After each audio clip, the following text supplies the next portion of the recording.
જૂનાગઢના પવિત્ર દામોદર કુંડ ખાતે આજે સોમવતી અમાસ અને પુરુષોત્તમ માસના અંતિમ દિવસે મોટી સંખ્યામાં મહિલાઓ ઉમટી પડી ગોરબાઈનું પૂજન વિસર્જન અને પવિત્ર સ્નાન સાથે મહિલાઓએ માસભરના વ્રતની પૂર્ણાહુતિ કરી હતી। આજે સોમવતી અમાસ અને પુરુષોત્તમ માસનો અંતિમ દિવસ હોવાથી જૂનાગઢના ઐતિહાસિક દામોદર કુંડ ખાતે વહેલી સવારથી જ ભાવિકોની ભારે ભીડ જોવા મળી।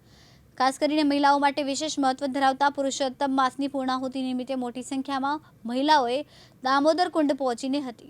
ધાર્મિક માન્યતા મુજબ પુરુષોત્તમ માસ દરમિયાન મહિલાઓ ગોરબાઈની સ્થાપના કરીને આખો માસ પૂજન અર્ચન ભજન કીર્તન અને વિવિધ ધાર્મિક કાર્યક્રમોનું આયોજન કરે છે। માસ પૂર્ણ થતાં સોમવતી માસના દિવસે ગોરબાઈને નદીમાં પધરાવીને પવિત્ર સ્નાન કરીને વ્રતની ઉજવણી કરવામાં આવે છે।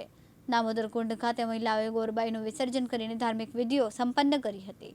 સોમવતી અમાસના દિવસે સ્નાન અને પૂજનનું વિશેષ મહાત્મ્ય હોવાથી દામોદર કુંડ ખાતે આખો દિવસ ભાવિકોની અવરજવર જોવા મળી હતી।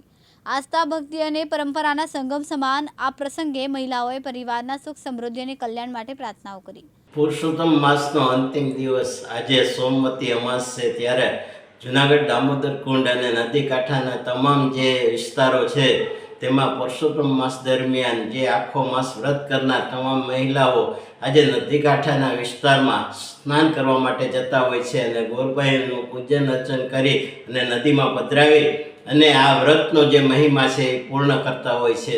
ત્યારે આજે જૂનાગઢ દામોદર કુંડ ખાતે મહિલાઓનો મોટો સમૂહ આજે આ સ્નાન કરવા માટે આવશે અને એવું દળાઈ જે માનવભેદની દામોકુંડ ખાતે ઉપસ્થિત જોવા મળશે। રિપોર્ટર પ્રકાશ દવે, જૂનાગઢ। પ્રકાશ દવે, દિવ્યાંગ ન્યૂઝ, જૂનાગઢ।